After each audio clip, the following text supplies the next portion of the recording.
दुनिया का सबसे बड़ा हथियार ईरान के खिलाफ रवाना हो चुका है। आपके सामने दुनिया का यह सबसे खतरनाक और सबसे बड़ा एयरक्राफ्ट कैरियर है दोस्तों। जी हाँ, ध्यान से देख लीजिए, ये तमाम जनता के दुनिया के लिए एक इंफॉर्मेशन भी है, जनरल नॉलेज भी है कि दुनिया का सबसे बड़ा एयरक्राफ्ट कैरियर जिसमें एक साथ दर्जनों जहाज, भाई दर्जन भी नहीं, सौयों जहाज फाइटर जेट उतर सकते हैं और एक सुपर पावर अमेरिका की तमाम नौसेना एक झटके में इस एयरक्राफ्ट कैरियर पर तैनात होकर किसी भी देश को मिटाने की ताकत रखती है। भाई इस एयरक्राफ्ट कैरियर को दुनिया का सबसे खतरनाक और बड़ा एयरक्राफ्ट कैरियर बताया गया है, जिसका नाम है गेराल्ड आर फोर्ड। दोस्तों, ऑर्डर दे दिया गया है इसे अमेरिका के द्वारा कि तेजी से ईरान की तरफ रवाना हो जाओ। इसके अलावा एक बड़ा एयरक्राफ्ट कैरियर और जो पहले से ही हफ्ते भर से रास्ते में है, ईरान के करीब है। George W Bush aircraft carrier, जो तीसरा एयरक्राफ्ट कैरियर है, वो भी रास्ते में है और ईरान के करीब है।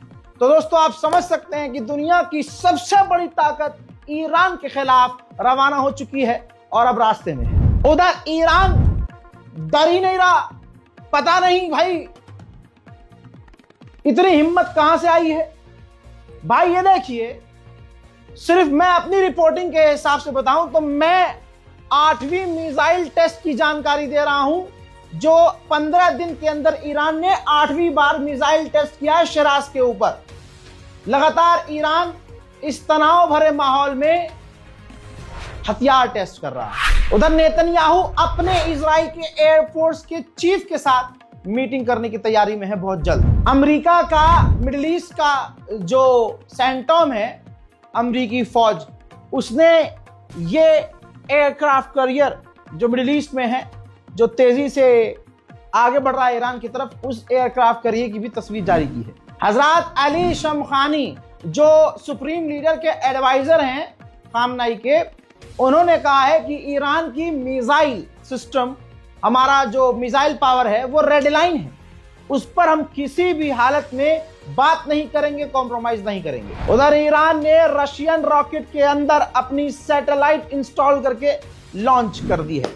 हजरत रजा पहलवी, जो ईरान की सरकार गिराकर गैर इस्लामी सरकार, वहां नंगी सरकार बनाकर अमेरिका और इजराइल को खुश करने के चक्कर में है। देखिए, जो पिछले 4 सालों से रशिया से पिट रहा है, जर्मनी के अंदर उसी रजा पहलवी से मुलाकात इस यूक्रेन के राष्ट्रपति ज़ेलेंस्की ने की है।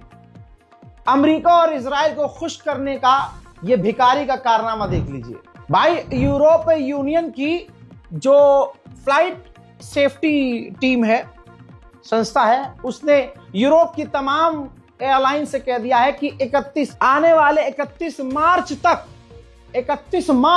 तक ईरान के एयर स्पेस से दूर उड़ान भरो। अब IAEA के चीफ फसादी औरत ने, ये फसाद आदमी है लेकिन हरकतें फसादी औरत जैसी, अब इसने कहा है कि ईरान को यूरेनियम एनरिचमेंट करने का अधिकार है, क्योंकि ईरान NPT का हिस्सा है।